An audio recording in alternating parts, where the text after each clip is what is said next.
3, go.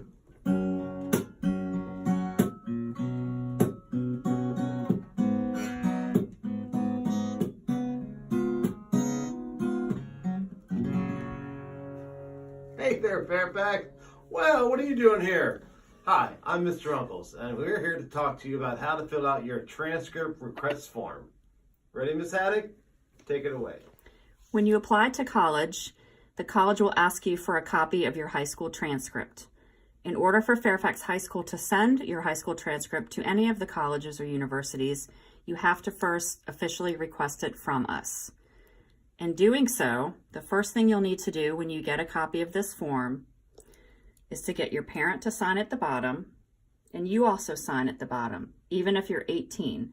That gives Fairfax High School permission to send your transcript to the schools. You'll need to obviously put your name, your date of birth, ID, and your email address, along with your counselor name on the form. You'll be turning this form into Mrs. Sibilia, not your counselor, Mrs. Sibilia in the Student Services office. The process will be, when you decide on the schools that you're applying to, you'll simply write the name of the college and the place where it asks for the name of the college or the scholarship, along with the street address, only for out-of-state schools. So if you're applying to George Mason, for example, you only need to put George Mason University in this space.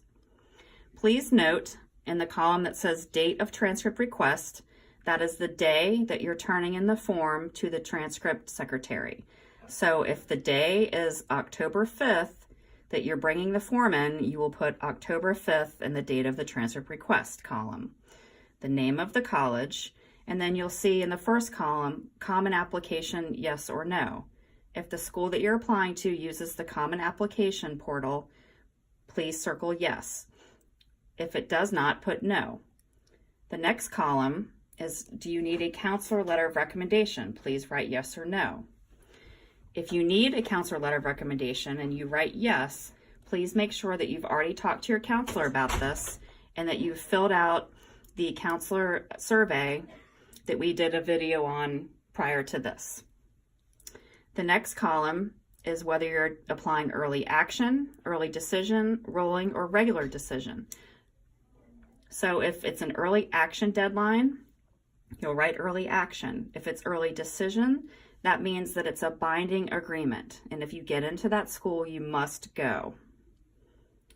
Rolling typically means applying as soon as possible, and the regular decisions are typically in the winter months.